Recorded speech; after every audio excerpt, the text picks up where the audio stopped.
Good morning student. This is your computer teacher Nagendra Kumar. In last video, I had discussed the numeric method of wrapper class.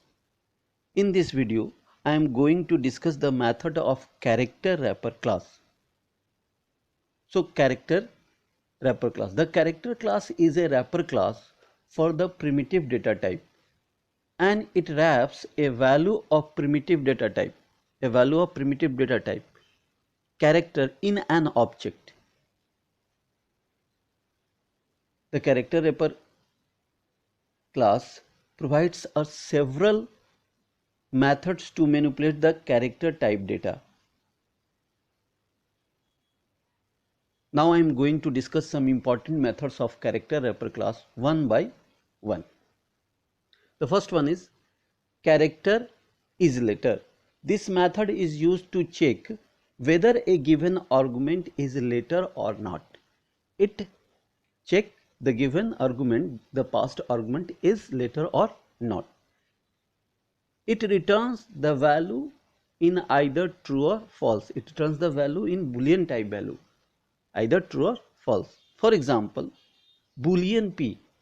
Here I have declared a variable P of type Boolean. It means P only contains true or false value. So Boolean P is equal to character dot is letter, and within the argument I have passed the C in single quotes. It is a character. So this function returns true because here I have passed C. In a second example, Boolean P is equal to character dot is letter 6. I have passed argument 6. So this will return false to the variable P because 6 is not a letter. Now next, character is digit. This method is used to check whether a given argument is digit or not. It also returns the value in true false. For example, Boolean P is equal to character dot each digit and 9. Here I have passed 9 as an argument. So it returns true to the variable P because here 9 is a digit. So it returns true. In a second, Boolean P is equal to character is digit capital D in single quotes. Here I have passed D. So this function returns false to the variable P because D is not a digit. Now character dot is letter digit is letter or digit. This method returns true if the given argument is either a letter or a digit. Otherwise it returns false. For example, Boolean P is equal to character dot is letter or digit 9. So 9, here past argument 9 is a digit, so it returns true. In second example, I have passed D. It also returns true because it is a letter. But in third example, I have passed star. So it returns false because a star is not a letter or not a digit. So it returns false. Next, character is white space. This method is used to check whether a given argument is blank or a gap. It checks for the blank or gap. It returns Boolean type value true if the given argument is a white space. White space means a blank. Otherwise it returns false. For example, Boolean P is equal to character dot is white space. Here I have double quotes with the blank. So it returns true because the given character is blank. In second example, Boolean P is equal to character dot is white space star. So it returns false because here the past argument is not a blank. So it returns false. Now character dot is upper. This method returns true if the given argument is an uppercase letter. Otherwise false. So P is equal to character dot each uppercase. U is also capital, C is also capital. So I have passed here capital A as an argument. So it returns true because the argument is in capital letter. Now the second example, Boolean P is equal to character is upper C, it returns false to the variable P because the given character is not a uppercase letter. Now next one is the character dot is lowercase. This method is just reverse the is uppercase. This method will return true if the given argument is lowercase letter, otherwise false. For example, boolean P is equal to character is lower G is in lower letter. Here the argument I have passed in lower letter, so it returns true. And the next example I have passed the argument in capital letter, so it returns false because the given character is not lowercase letter. Now character to upper. Now it is character to upper. It does not check. This method convert the given argument and return the given argument in uppercase character. It convert the lowercase to uppercase character and returns to the character variable, not in boolean variable. So example, see the example here. I have declared now character C. Instead of boolean C, I have declared character C. So character dot to uppercase G is here passed argument in lowercase. So this function convert a small g to uppercase G and return it to variable C. Okay.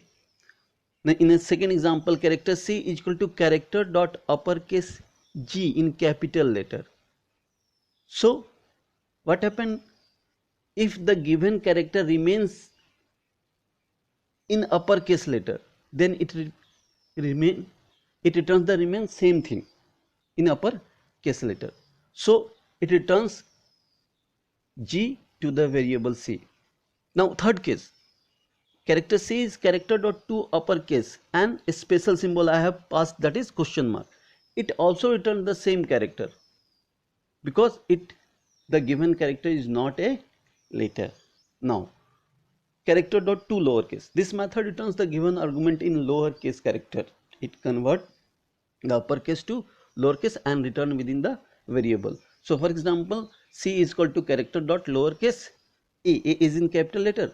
So it convert it to lowercase letter and return to the variable C. So the value of variable C is a small a. If it is in a small letter, it does not change the value. It returns the same result. And in the case of a special character, it also returns the same result. Now my next topic is how to enter a character in Java program. How to input or enter a character in Java program.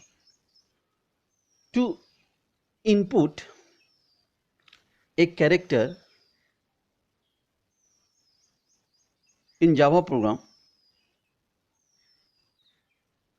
like a numeric data, a character data can be input in Java program. Here I have explained this topic with the help of scanner class. So to input the character with the help of a scanner class, use the following steps. The steps 1, first import the package, import the utility package in your program, like import java.util.star. In this way, in the first line, you have to import this util package. In step 2, create a scanner class object to accept a character from the keyboard. For this statement is a scanner in. Here in is the object of a scanner class is equal to new scanner system.in. And in step 3, input the character by using a scanner object. Character ch is equal to in.next. Keep in your mind, character ch is equal to in.next character at 0. This is the technique to input the number from the keyboard, input the character from the keyboard, which will be stored in the variable ch during the runtime. Now take a program based on this topic. So my program is write a program to accept a character and check the case uppercase or lowercase, otherwise check the whether it is a digit or a special character. For example, enter a character. If the given character is capital H, then it produces the output H is in uppercase letter. So let's start the coding of program. First I have import java.utl.sql, then I have defined class check, then within the main method first I have declared the object of a scanner scanner.in is equal to new scanner system.in. Then I have defined a character variable ch. Now system.out.println enter a character ch is equal to in.next.character.0. It means when we enter any character, it is stored inside the ch variable. Now the first condition, if character dot is letter ch is true, then it comes to the if part. If this is true, it is come to the if part. Else, if it is false, then it goes to the else part. So first in if part, again we have checked the given condition is uppercase letter or lowercase letter with character dot is upper or character dot is lower. If the is upper is true, then it displays the ch is uppercase letter. If it is in lowercase, it displays the given character is lowercase letter. Otherwise, if the first condition character dot is letter is false, it comes to the else part and it check each character is a digit. If it is true, then it display yes, this character is digit, else the given character is a special case. So output enter a character, and here I have entered a special character star. So the output is star is a special character. So student, that's all for today. Stay at home, stay safe. Thank you.